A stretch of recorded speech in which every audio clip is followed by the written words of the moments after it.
کی کرامت پہ لاکھوں سلام، غوث اعظم متقی ہر آن میں، چھوڑا ماں کا دودھ بھی رمضان میں۔ حضور سیدنا غوث اعظم جیلانی رضی اللہ تعالی عنہ سے متعلق چند باتیں میں نے آپ کی گوش گزار کرنے کی سعادت حاصل کرنی ہے مختصر سے وقت میں۔ ہمارے ہاں یہ سسٹم چل نکلا کہ کوئی بھی ہے جی سب کو اچھا جانو، سارے ٹھیک ہیں جی، کوئی غلط نہیں ہے۔ تو اس بات کو ذہن نشین کر لیں، آپ یہ کہہ کر نبی پاک کی تکذیب کر رہے ہیں، حضور پاک کو جھٹلا رہے ہیں، معاذ اللہ استغفر اللہ۔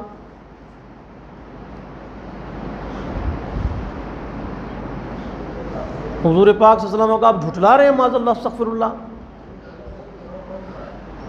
جب آقا کریم صلی اللہ تعالیٰ علیہ وآلہ وصحبہ وسلم نے فرمایا کہ 73 گروہ بنیں گے، 72 دوزخی اور 1 جنتی، یہ حضور کا فرمان ہے، میں نہیں کر رہا ہوں۔ تو 72 غلط ہوئے نا، پھر ایک ہی ٹھیک ہوا۔ تو ایک ٹھیک کون ہے؟ آپ نے خود فرمایا ما انا علیہ و اصحابی، جس طریقے پر میں اور میرے صحابہ کرام ہیں وہ جنتی ہے۔ اور اہل بیت عظام بھی تو صحابہ کرام ہیں نا جی۔ امام حسن صحابی نہیں ہے، امام حسین صحابی نہیں ہے، خاتون جنت فاطمہ الزہرا صحابیہ نہیں ہے، مولا علی صحابی نہیں ہے۔ جس طریقے پر میں اور میرے صحابہ کرام ہیں وہ جنتی۔ اب یہ عقیدہ بیان ہوا اس وقت، اور چلتے چلتے چلتے حضور غوث اعظم جیلانی تک پہنچا۔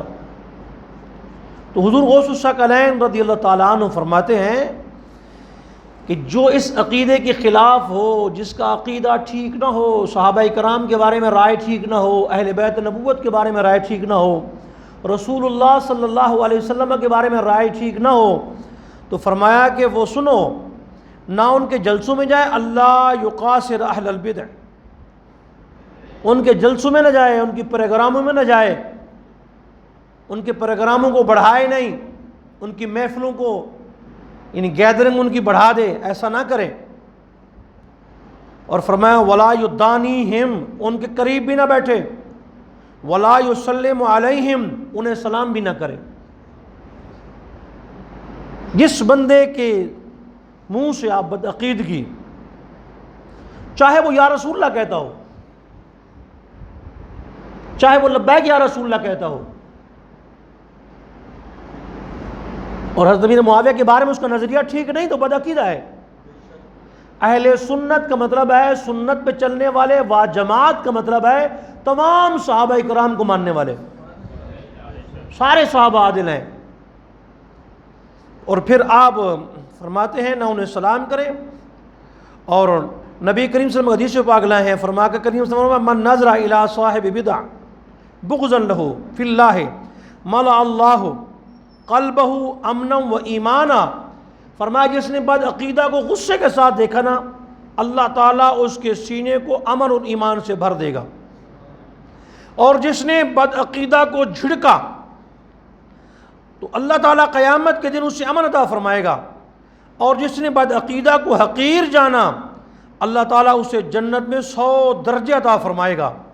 ومن لاقیہ بالبشر، اور جو خوش ہو کے ملا تو فقد استخف بما انزل اللہ تعالی علی محمد، جس نے ان سے مسکرا کے ملا، ان کے گلے ملا اور کہنا ہمارے بہن بھائی ہیں، کیا ہو گیا ہے؟ فرمایا جو رسول اللہ صلی اللہ علیہ وسلم پہ اترا اس نے اس کی تکذیب کر دی، جھٹلا دیا اس نے اس کو۔ اور حضور غوث اعظم جیلانی رضی اللہ تعالیٰ عنہ اس میں بہت ساری روایتیں اکٹھی کر کے لے آئے ہیں کہ اللہ کے پیارے خوش عقیدہ لوگوں سے ملنا چاہیے، بد عقیدہ کے نہ قریب جائے، نہ انہیں سلام کرے، نہ ان کے سلام کا جواب دے، نہ مر جائیں بیمار پرسی کرے۔ اور یہی حدیث پاک ہے، فرمایا نہ انہیں کھاؤ نہ کھلاؤ، لا تصلوا معهم ولا تصلوا علیہم، نہ ان کے ساتھ نماز پڑھو نہ ان پر نماز پڑھو، یہ آقا کریم علیہ السلام کا فرمان ہے۔ حضور غوث اعظم جیلانی رضی اللہ تعالیٰ عنہ نے اس کو اپنی کتاب الغنیہ کے اندر نقل فرمایا، اور بڑے سخت جملے، آگے تک چلے جائیں تو بڑے سخت جملے ہیں۔ آپ نے فرمایا کہ اہل سنت و جماعت ما انا علیہ واصحابی، جس طریقے پر میں اور میرے صحابہ ہیں یہی جنتی گروہ ہے۔ آپ یوں سمجھ لیں، اگر دہی جم جائے، مطلب کھیر دودھ خالص تھا، دودھ خالص کا دہی جمع، اس کا مکھن، اسی کا گھی بنتا ہے، تو جس کا عقیدہ ٹھیک ہوگا اسی گروہ کے اندر اولیاء اللہ ہوں گے۔ جس گروہ میں اولیاء اللہ نہیں وہ سچا ہی نہیں ہے۔ اب دیکھو حضور غوث اعظم سے گننا شروع کرو داتا صاحب تک، میاں میر تک، غریب نواز تک، مہر علی تک، بابا فرید تک، میاں میر تک، میرا حسین زنجانی تک، یہ سب کون ہے؟ بہاؤالدین زکریہ ملتانی تک، یہ کون ہے؟ سب اہل سنت و جماعت، یہ اولیاء اللہ ہیں۔ آپ فرما دیں نہ ان کے پاس بیٹھے نہ ان کی بات سنے، بد عقیدہ نہیں۔ اب میں یہ مصباح الظلام میں سے 683 میں آپ کا وصال ہے بزرگوں کا، وہ لکھتے ہیں کہ حضرت شیخ سعدی رحمۃ اللہ نے لکھا کہ ایک بچہ تھا چھوٹا، کعبۃ اللہ کے صحن میں رو رہا تھا۔ تو پوچھا بیٹا کیوں رو رہا ہے، کیا وجہ؟ اس نے کہا میری ماں لکڑیاں موٹی موٹی لے آئی، جلانے لگی تو ان کو آگ نہ لگی، تو پھر چھوٹی چھوٹی لکڑیاں لا کے ان کو جلایا، بڑیوں کو بھی آگ لگ گئی۔ تو میں نے سوچا قیامت کے دن جب اللہ تعالیٰ دوزخ میں بڑے بڑے کافروں کو ڈالے گا، آگ نہیں جلے گی تو پھر مجھ جیسے چھوٹے کو ڈال کے آگ جلا دے گا۔ یہ میں نے درد وہاں سے سیکھا۔ نام کیا ہے؟ کہا نام عبد القادر جیلانی۔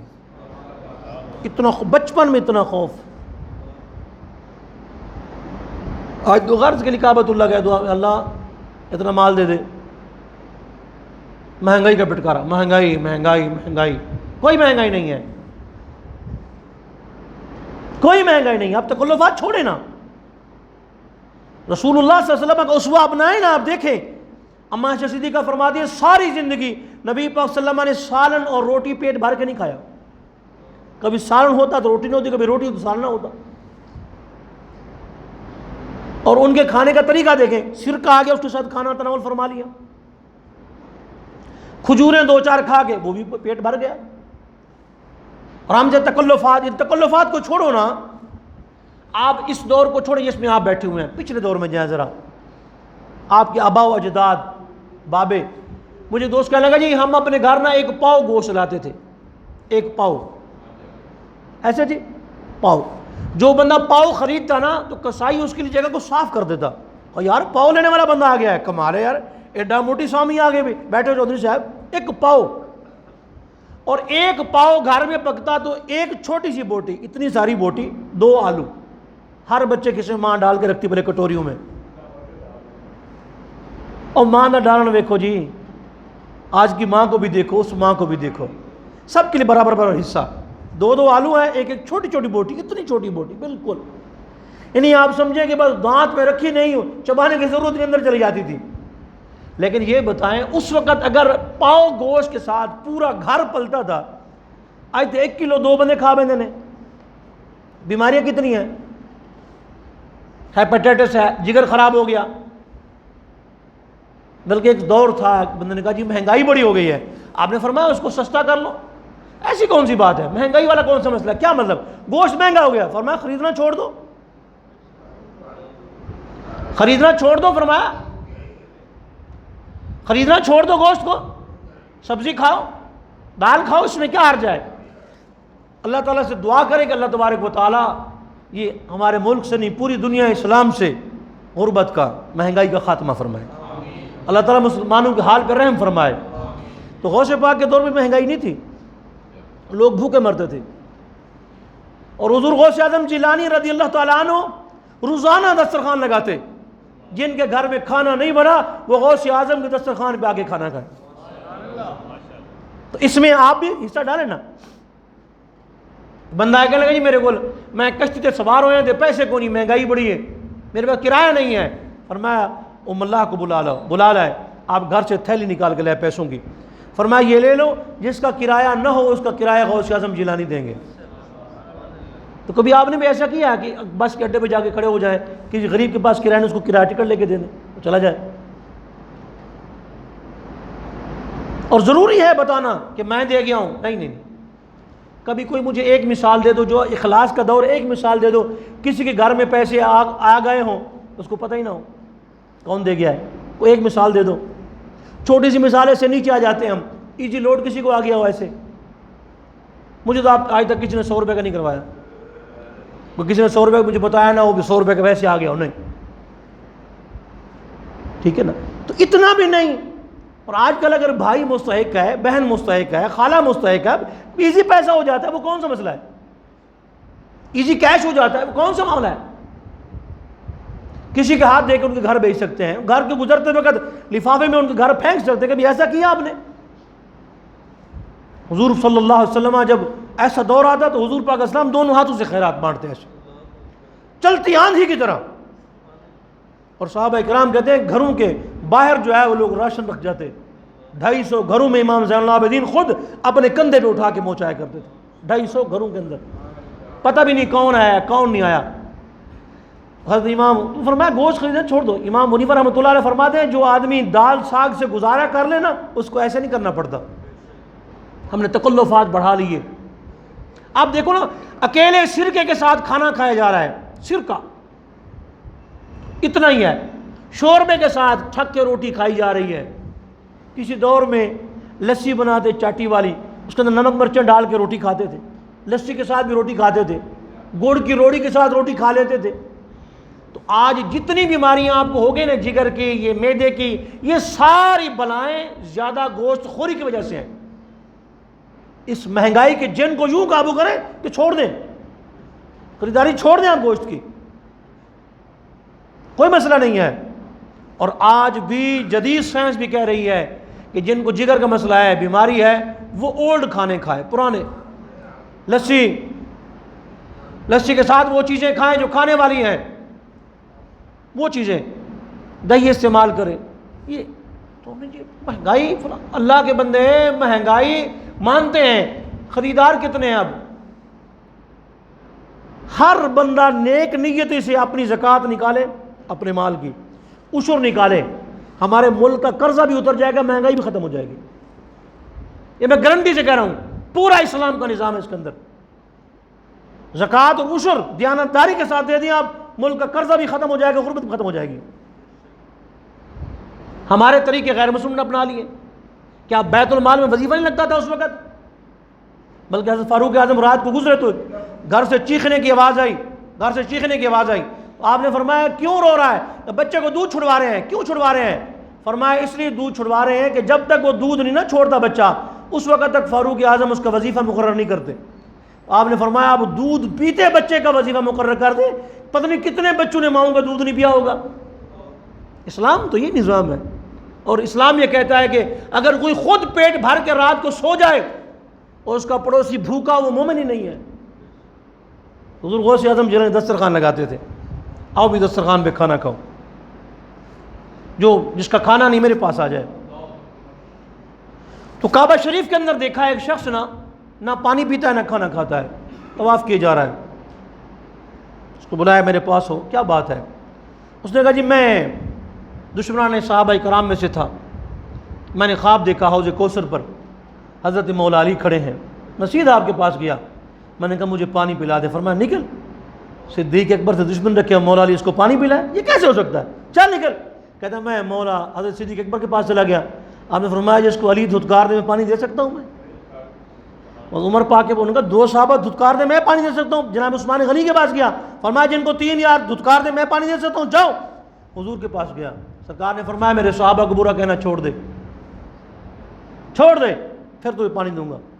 کہنا یا رسول اللہ معافی ہے۔ آپ نے حوض کوثر پلایا رات کے وقت، خواب کے اندر بات ہے۔ کہتے اس کے بعد میں اٹھا، میری بھوک اور پیاس ختم ہو گئی ہمیشہ کے لیے۔ یہ کعبۃ اللہ کا واقعہ، اور کعبۃ اللہ کی کتنی حرمت ہے، کہاں سے حرم شروع ہوتا ہے؟ حدود حرم، تنعیم سے، مسجد جعرانہ سے، ہر کونے سے الگ الگ جگہ ہے، وہاں سے وہاں تک، وہاں سے وہاں تک حدود حرم ہے۔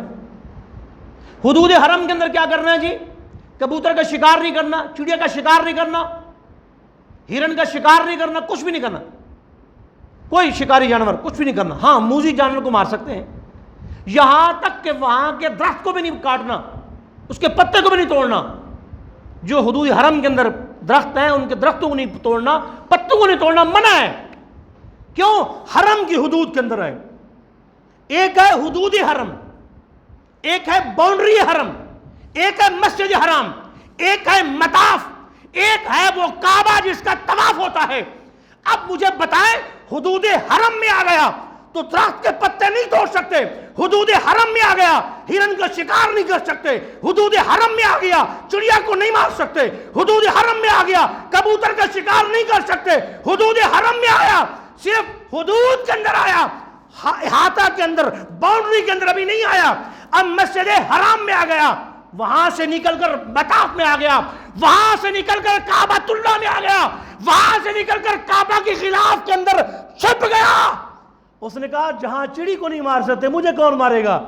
سرکار نے فرمایا خطر کہاں پہ ہے؟ یا رسول اللہ غلاف کعبہ میں لپٹا ہوا ہے.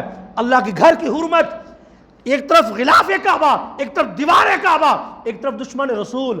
اللہ نے فرمایا میرے حبیب صلی اللہ تعالی علیہ وسلم, میں تیری عزت اور حرمت, تیرے ناموس کی خاطر میں کعبے کی حرمت کو اٹھا لیتا ہوں. اس کے یہاں 2 ٹکڑے کر کے بتا دو, من سب نبیًا, من سب نبیًا, من سب نبیًا. اور اس ملونہ کا سر بھی آئے گا, اس ملونہ نے جو بکواس کی اس کا سر آئے گا. آج تو بھونک رہے ہیں جی یہ گھروں کی بے حرمتی ہو رہی ہے, مسجدوں کی بے حرمتی ہوئی. اس وقت کہاں تھے تم؟ سادات اکرام کے گھروں میں جب تم نے چھاپے ہمارے کہاں تھے؟ جب قرآن اور علماء کی الماریاں تم نے نیچے گرائی اس وقت کہاں تھے؟ جب تم علماء کی داڑیاں پکڑی اس وقت تم کہاں تھے؟ ہاں, کما تدین و تدانو, جنج کریں گا انجی ہوئے گا. تو کیوں سمجھا بھی این ساری زندگی انجی ہونا ہے, انجی آر نہیں ہونا؟ تو حضور غوث اعظم جیلانی کا دسترخوان تو گستاخ کی سزا کیا ہے؟ غلاف کعبہ کے اندر ہو 2 ٹکڑے کر دو. اللہ نے حرمت کو اٹھا لیا. میرے حبیب یہاں, حالانکہ وہاں سے نکال کے لے آتے, حدود حرم سے باہر نکال, کتنا سفر تھا, مسجد تنعیم تک تھوڑا سا سفر تھا, وہیں چلے جاتے, مار دیتے. فرمایا نا نا نا, اتنی دیر بھی گستاخ برداشت نہیں ہے. اللہ کہتا ہے میرے حبیب اس کے 2 ٹکڑے کر دو. جہاں معافی کا سب کے لیے اعلان تھا, گستاخ کے لیے معافی نہیں ہوئی. لا تثریب علیکم اليوم, حضور نے فرمایا تھا فتح مکہ کے موقع پر, آج ہم بدلہ نہیں لیں گے. وہ جنہوں نے سیدہ زینب پاک کے اونٹ کے کجاوے کو گرایا تھا, آپ امید کے ساتھ ہی امید ختم ہو گئی, حضور نے اس کو بھی نہیں پکڑا. جس نے بلال حبشی کو مارا تھا حضور نے اس کو بھی نہیں پکڑا. جنہوں نے آپ پہ پتھراؤ کیا تھا حضور نے ان کو بھی نہیں پکڑا, معاف کر دیا. ذات کی بات آئی, جب ناموس رسالت کی بات آئی, فرمایا میرے حبیب جو تیری گستاخی کرے اسے کعبہ میں 2 ٹکڑے کر دو. اور وہاں پہ الحمدللہ ثم الحمدللہ انڈیا یو پی کے اندر اہل سنت و جماعت کے جتھے در جتھے باہر نکلتے آ رہے ہیں. خواتین, بچے, بوڑھے, جوان. وہ کہتے ہیں نہیں جی ہم ماریں گے تلواریں. انہوں نے کہا تلواریں چلاؤ نا, تو شمع رسالت ہے عالم تیرا پروانہ, تو ماہ نبوت ہے اے جلوہ جانان. تو حضور کی عزت اور ناموس, مہنگائی کا رونا رو رہے ہیں, عزت اور ناموس کی بات کسی نے کی ہے؟ اگر آپ نے ٹوٹل کا بائیکاٹ کیا ہوتا, فرانس گھٹنے ٹک چکا تھا ابھی تک. آپ ان کی چیزیں استعمال ابھی تک کر رہے ہیں. حالان سور کا ابھی تک آپ شیل پمپ استعمال کر رہے ہیں. ان کے صرف بنے ہوئے, ان کے صابن بنے ہوئے, ان کے شیمپو, لوشن, ساری چیزیں آپ استعمال کر رہے ہیں. انڈیا کا بائیکاٹ کرو نا, کہ مصنوعات کا بائیکاٹ کرو, کوئی مسئلہ ہے؟ گانا موتر پیروانا جیتی جائے گا. اور عربی زبان میں کہتے ہیں کلو اناء یندو بما فیہ, برتن میں جو کچھ ہوتا ہے وہی کچھ باہر آتا ہے. اندر جو گانا موتر سی موتری باہر ہے نا. اس نے جو بکواس کی ہے اس خاتون نے, اس خاتون کو یہ پتہ نہیں تھا. بڑے سکالر بنتے ہیں, اینکر بنتے ہیں. اما عائشہ کی شادی کس نے کروائی تھی؟ رب العالمین نے. نکاح کا رشتہ کس نے بھیجا؟ اللہ نے. پسند کس نے کرایا؟ اللہ نے. اللہ کی وحی سے شادی ہوئی. تو اللہ پہ آپ نے اعتراض کیا ہے, رسول اللہ پہ نہیں. اور یہ اللہ کی مشیت تھی ایسی. اور اما عائشہ صدیقہ ایسی پاکیزہ طیبہ طاہرہ خاتون ہے جس کے گھر میں پورا قرآن اترا. اما عائشہ وہ بی بی جان ہے جس کے گھر کے اندر حضور آج بھی جلوہ گر ہیں. اما عائشہ صدیقہ وہ ماں ہے جس کا باپ انبیاء کے بعد سب سے افضل ہے, اور جس کا شوہر سارے نبیوں کا امام ہے, جس کے گھر میں قرآن کریم اترا ہے. ابھی آپ کو سمجھ ان کی شان نہ ہے, کیا سمجھ آئے گی آپ کو؟ تو بھائی حضور غوث پاک دسترخوان لگاتے تھے. آج ہمارے دسترخوان لگے ہوئے ہیں کس لیے بلا؟ دسترخوان کا مطلب یہ ہے کہ ہم ٹیکس سے بچ جائیں, ٹیکس نہ دینا پڑے, ٹیکس سے بچے دسترخوان لگے ہوئے ہیں. بھائی اللہ کے بندے, اپنے محلے میں جو آپ کے ارد گرد گھر ہیں انہیں آپ بانٹ دیں تو کوئی مسئلہ ہے؟ ہر بندہ جس کی اتنی توفیق ہے 1 کلو گھی دے سکتا ہے, اپنے پڑوس میں 1 کلو گھی دے دے. حضرت شیخ حمید الدین ناگوری رحمۃ اللہ تعالیٰ علیہ اور بابا فرید گنج شکر رحمۃ اللہ علیہ دونوں ہم اثر تھے. فرمایا کہ جو ہم سے پہلے دنیا سے جائے گا وہ بتائے گا کہ افضل عمل کون سا ہے. تو بابا فرید اللہ کو پیارے ہو گئے, تو حضرت شیخ حمید الدین ناگوری رحمۃ اللہ علیہ گئے, کاغذ قلم رکھ کے فرمایا لکھ دو, اے میں خواب نہیں بننا میں. تو صبح آئے تو لکھا ہوا تھا راحت بدل رساں ہمیں مسلک است تو بس, کسی مسلمان کے دل کو خوش کرنا یہ میرا مسلک ہے, یہی سب سے افضل ہے. کسی مسلمان یہ راحت بدل رساں ہمیں مسلک است تو بس, تو یہ کسی کے دل کو خوش کرنا اس سے بڑی کوئی. فرمایا جس نے کسی کو خوش کیا مسلمان کو اس نے مجھے خوش کیا, جس نے مجھے کیا اس نے رب العالمین کو کیا. تو مومن کے لیے مومن کو خوش کرنا, نیکی کرنا. تو حضور غوث الثقلین مکہ پاک میں, پھر حضور غوث الثقلین مدینہ پاک گئے, تشریف لے گئے. بعد عقیدہ آپ کے نزدیک کون ہے جو کہ دیوار کے پیچھے کلمہ نہیں, اس کا عقیدہ ٹھیک ہے؟ غوث پاک خود فرما رہے ہیں میں پوری دنیا کو ایسے جس میں ہاتھ پر رائی کا دانہ ہو, جو یہ کہ مر کے مٹی مل گئے. غوث پاک خود فرما رہے ہیں حضور پاک تشریف لائے, میرے منہ کے اندر لعاب دہن ڈالا, میری محفل جاری تھی, حضور مجھے وہاں پہ دیدار ہوا. کئی بار میں نے حضور صاحب کو دیکھا. اور حضور غوث اعظم جیلانی روضہ انور پہ گئے, کہنے کہ حضور پہلے میری روح آتی تھی, آج میں خود آیا ہوں, آج خود آیا ہوں, کیا کریں؟ فرمایا اٹھا دو پردہ دکھا دو چہرہ کہ نور باری حجاب میں ہے. حضور آج ہاتھ کاٹ کے نہ مصافحہ کرو. سرکار پاک نے اپنا مبارک ہاتھ باہر نکالا ایسے, غوث اعظم جیلانی نے چوما اور اپنے سر پہ رکھا. یہ عقیدہ, یہ خوش عقیدہ, یہ عقیدہ. اور شیخ کبیر الرفاعی رحمۃ اللہ تعالیٰ علیہ کے بارے میں اشرف التھانی نے لکھا ہے, وہ بھی گئے تو حضور پاک سے کہا حضور اپنا ہاتھ نکالیں. سرکار نے اپنا ہاتھ باہر نکالا تو انہوں نے آپ کا ہاتھ چوم کے سر پہ رکھا. کہتے ہیں سرکار نے ایسے کیا نا, انگلیوں سے تارے گرنے لگے, ہاتھ اندر چلا گیا, پوری مسجد نور سے بھری ہوئی تھی. میرا سوال یہ ہے جس نبی کا ہاتھ نور ہو اس نبی کا چہرہ نور نہیں ہوگا؟ تسلی کے لیے میں حکیم الامت رحمۃ اللہ علیہ کے 2 جملے آپ کی نظر کرتا ہوں, اپنی بات کو ختم کرتا ہوں. مفتی احمد جان خان نعیمی رحمۃ اللہ علیہ فرماتے ہیں اگر سکون چاہتے ہو نا, یہ 2 باتوں پہ عمل کر لو, ہمیشہ اگلے سکون مل جائے گا. پہلی بات یہ ہے کہ جو تمہارے مقدر میں ہے کوئی اور نہیں لے سکتا, تمہارا مقدر تمہیں ہی ملے گا. وہ بالکل بے فکر ہو جاؤ, تمہارے پاس ہی آئے گا. جو کسی کا مقدر ہے وہ تمہارے پاس نہیں آئے گا, اس سے مایوس ہو جاؤ. کسی کا مقدر اس کے پاس جائے گا, تمہارا مقدر تم سے خطا نہیں کرے گا. وہ رزق پہنچتا ہے اگرچہ پتھر کے درمیان کیوں نہ ہو, تو جو تمہارا رزق ہے تمہیں ضرور پہنچے گا. اور فرمایا ایسے تلاش کرتا ہے جس طرح انسان کو موت تلاش کرتی ہے, تنگی ہو جاتی ہے, انسان ہے تنگی ہو جاتی ہے. اللہ رزق کو تنگ بھی کرتا ہے, اللہ خوشحال بھی کرتا ہے. تو لطف سجن دم بدم کارے سجن گاہ گاہ, انوی سجن واہ واہ تے انوی سجن واہ واہ, وما علیہ البلاغ.